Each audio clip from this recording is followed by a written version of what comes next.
Mes amis, bien le bonjour. Les influenceurs business sur YouTube sont-ils en réalité, de manière cachée, sans nous le dire, tous des héritiers? C'est une théorie que j'ai vue sur un forum il y a quelques jours et je voulais absolument vous la partager, ainsi que faire une rapide analyse de toutes les possibilités, de toutes les hypothèses autour de ça et ce que j'en pensais précisément. Alors bienvenue dans cette vidéo, installez-vous bien confortablement, prenez des chips, une boisson et n'hésitez pas également à vous abonner, à liker cette vidéo, cela nous aiderait énormément. Je le répète, mais nous sommes une petite chaîne qui a l'intention de se développer, de prendre plus de matériel pour vous faire des vidéos de plus grande qualité et on vous fait des vidéos très régulièrement sur des sujets d'actualité, sur des reacts par rapport à l'actualité, donc n'hésitez pas à le faire, cela nous aiderait énormément. Chaque abonné nous donne énormément de force et on commence tout de suite la vidéo. J'ai vu cette personne sur un forum qui disait il y a quelques jours, mais vous vous trompez, la plupart des youtubeurs business, des influenceurs business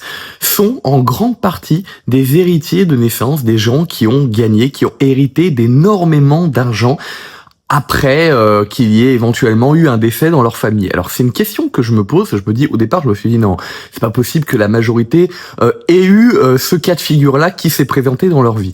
Mais en analysant ce que j'ai vu dans cette sphère de youtubeurs, dans cet environnement, dans ce milieu qu'est les youtubeurs business, c'est vrai qu'en analysant certaines choses que j'ai vues aussi à travers certaines personnes que je connais, j'ai trouvé ça plausible pour certains et je vais vous expliquer pourquoi. Premièrement, les formations qui ne marchent pas et je vais m'expliquer.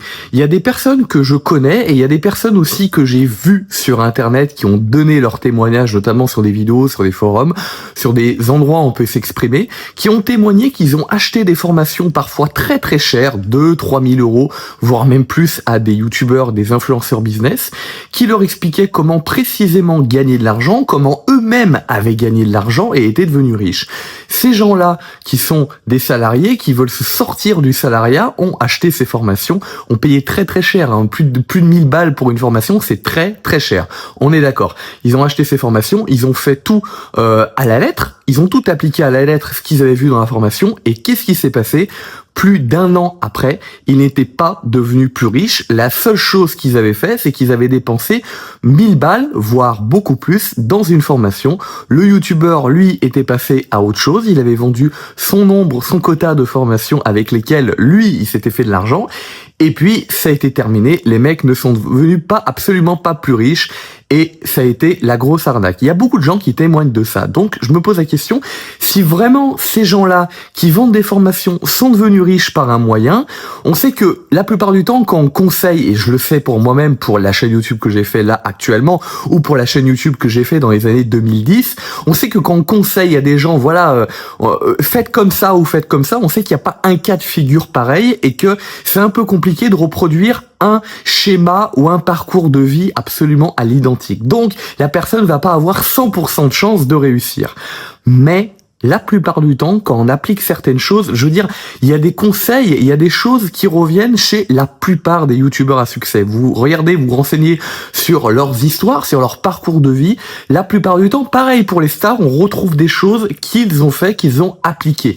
C'est des choses vraiment appliquées de manière générale, hein. C'est pas des tu vas à tel endroit et tu fais telle chose et paf, tu vas devenir riche par enchantement, par action divine. Non, c'est plus des conseils, des choses en fait que ces gens-là ont fait en commun. Donc on remarque quand même des choses. Mais ces youtubeurs-là jurent que si on applique leur programme, ce qu'il y a en tout cas dans leur formation, à la lettre, on va arriver très rapidement, c'est ce qu'ils disent, hein, c'est ce qu'ils affirment en public, à devenir assez riche et assez rapidement en quelques mois.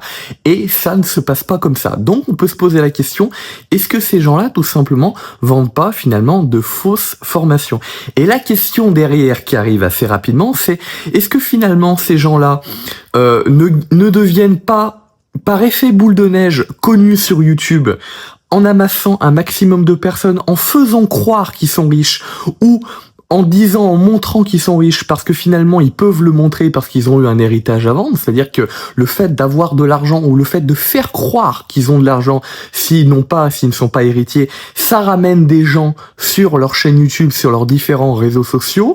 Ensuite, ils vendent des formations qui sont en fait des fausses formations, des trucs totalement vides à des gens en leur disant voilà, c'est grâce aux conseils qu'il y a dans ce fichier, ces fichiers-là, ces formations-là en ligne que j'ai réussi à me faire de l'argent. Mais soit ils ont été héritiers héritiers, soit ils ont eu absolument aucun argent et du coup ils font croire qu'ils ont cet argent-là, par exemple en louant des voitures, en louant des penthouses, ce genre de choses, et finalement, eh bien, c'est des formations zéro, c'est des arnaques en fait, c'est des trucs où il y a absolument zéro dedans, c'est du verbiage, c'est de la parole comme ça, mais les gens croient que c'est quelque chose vraiment important qui va leur permettre de devenir riches. La vraie question dans ce cas-là qu'il faudrait se poser, c'est est-ce qu'ils ont vraiment de l'argent et comment ils ont eu cet argent-là? Et la dernière question à se poser, la plus importante, c'est s'ils ont de l'argent et s'ils l'ont eu sans héritage, est-ce qu'ils l'ont eu précisément grâce aux conseils qu'ils donnent dans leur formation?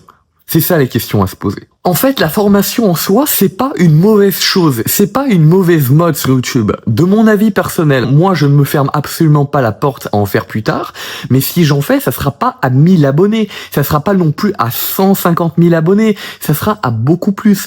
Pourquoi? Parce que je considère que si je dois vous donner des avis qui sont importants, qui peuvent vous permettre de réussir, il faut que ça soit des avis qui soient vérifiés, que je ne peux pas vous donner une formation sur quelque chose que je ne maîtrise pas.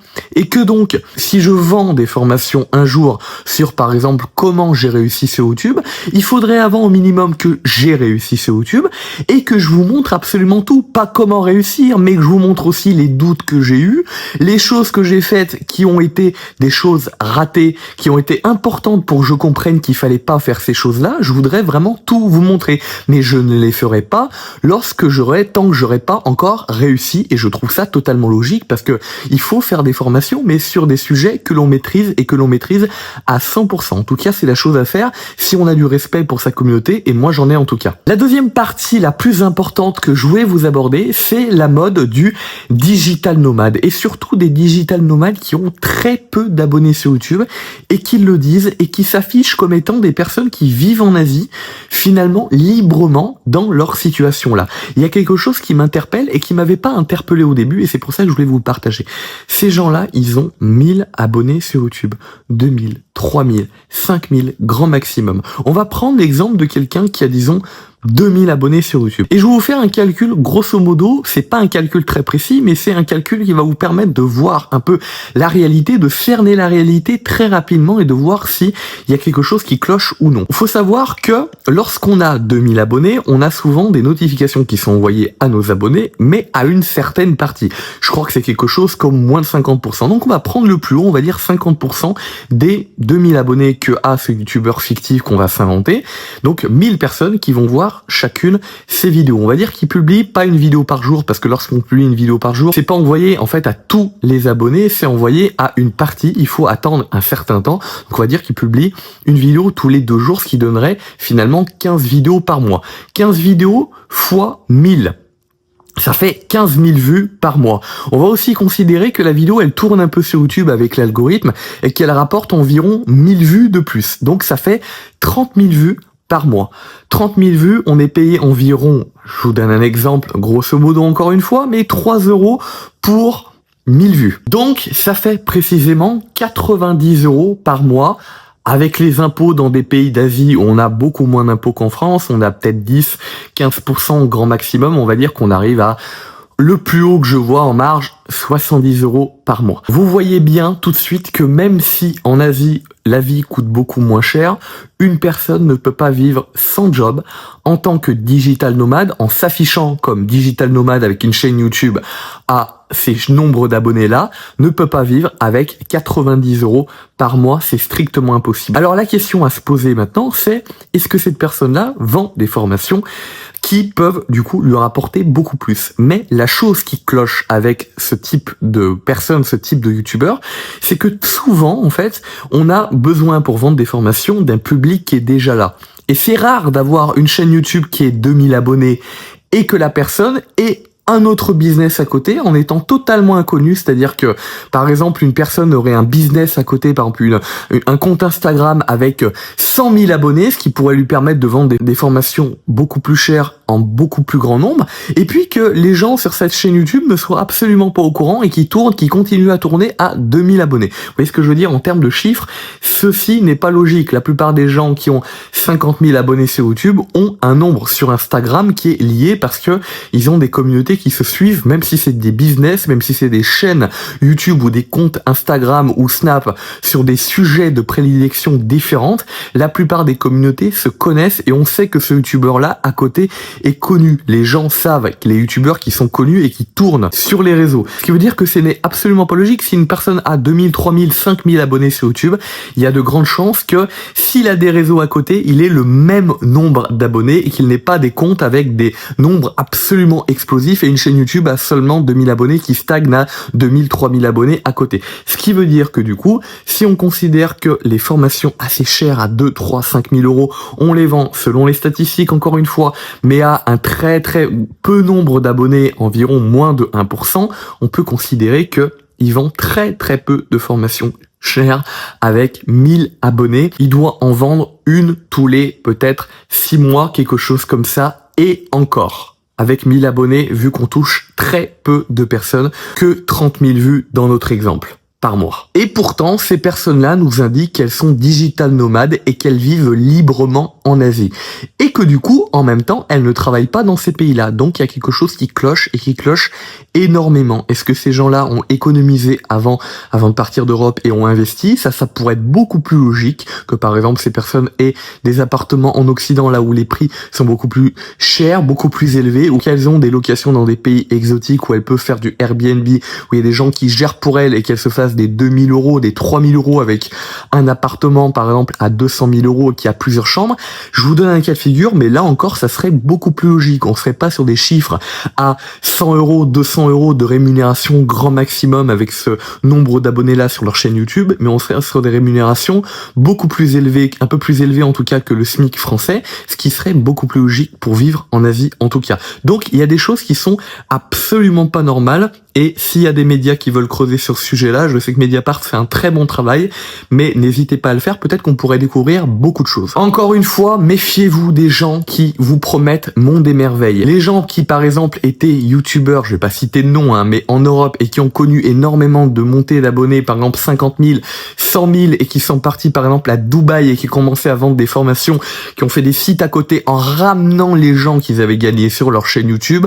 Oui, avec ce nombre d'abonnés et quand vous avez vu quelqu'un qui a gagné par sa force personnelle de plus en plus d'abonnés en étant où vous avez pu le suivre, là, c'est tout à fait logique qu'ils vendent des formations à 5-10 000 euros avec un nombre si important d'abonnés. Mais si vous n'avez pas un historique, si vous avez des gens qui débarquent du jour au lendemain avec des belles voitures et qui vous promettent monde et merveille en échange de formations qui sont toujours très chères, ou ils vous promettent que vous allez gagner énormément d'argent, méfiez-vous. C'est un conseil personnel que je vous donne. Cette vidéo est terminée. Si vous l'avez aimé, n'hésitez pas à laisser un like, à vous abonner et à partager la vidéo. Cela nous aiderait énormément. Quant à moi, je vous dis à la prochaine. Ciao tout le monde.